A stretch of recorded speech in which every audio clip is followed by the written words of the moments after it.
उन्होंने कहा कि लालू के डर से बीजेपी को वोट दिया था, बीजेपी के डर से लालू को 2005 से लेकर आज तक नीतीश जी को किसके डर से वोट दिया? नीतीश जी को दो वजहों से वोट मिला है। पहली बात, जो नीतीश कुमार को वोट देता है उसका मेन वोट वही है जो लालू जी के खिलाफ वोट देता है।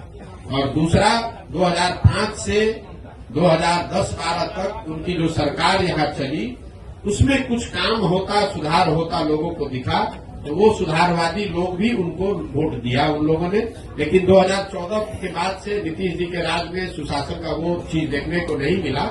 इसीलिए आप देख रहे हैं कि किसी 2010 में 206 सीट जीतने वाले नीतीश कुमार एनडीए 2020 में जब चुनाव हुआ तो उनको 125 सीट भी जीतने में मुश्किल आई। तो सिर्फ जाति के आधार पर वोट नहीं है।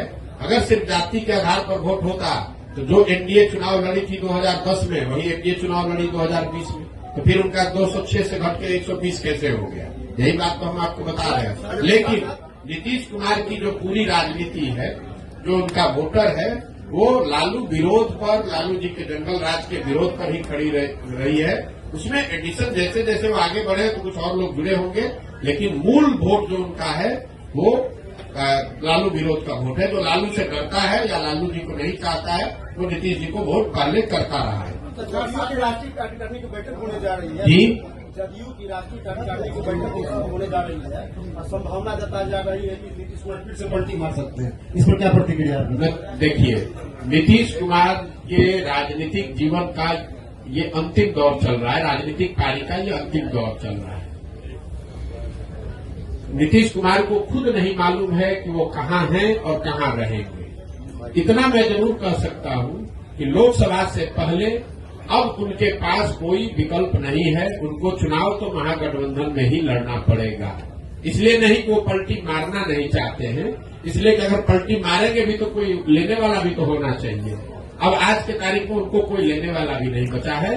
नीतीश कुमार राजनेता के तौर पर और जदयू दल के तौर पर अब बहुत बड़ा बोझ हो गया है। जो उसको उठाने का कोशिश करेगा वो भी उस बोझ के तहत नीचे दब के मर जाएगा। जहां तक आपने कहा राष्ट्रीय कार्यकारिणी की बात, तो नीतीश कुमार का अपना तरीका है। वो ताश के पत्तों के तरह नेताओं को अपने पार्टी में ऊपर नीचे करते रहते हैं। और यही वजह है कि 18 साल से मुख्यमंत्री रहने के बावजूद उन्होंने अपनी पार्टी में कभी कोई एस्टेब्लिश्ड ऑर्गेनाइजेशन या कोई सेकेंड लाइन लीडरशिप बनाया ही नहीं। किसी को लाते हैं, उससे काम निकाला। मान लीजिए 14 में हम पर उन्होंने दाव लगाया, हमको लेकर आए, घोषणा कर दिया कि यही हमारे उत्तराधिकारी हैं, यही आगे रहेंगे। 14 में चुनाव जीत गए, उसके बाद सोचते अच्छा प्रशांत किशोर कहीं बड़ा ना हो जाए तो इसको हटा के दूसरे को बढ़ाओ।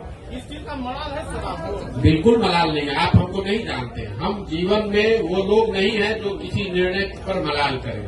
हमारे माता पिता और हमारे गुरुओं ने सिखाया है कि जीवन में जो आप काम करते हैं उसके अगर उसमें आपको कुछ गलती हो जाए तो उससे दो रास्ते आपके पास है। एक, आप अपने निर्णय और अनुभव के आधार पर सीख सकते हैं, सीख कर आगे जीवन में गलती न करें ये कर सकते हैं, या उसका मलाल कर सकते हैं। हम मलाल करने वाले लोग नहीं हैं।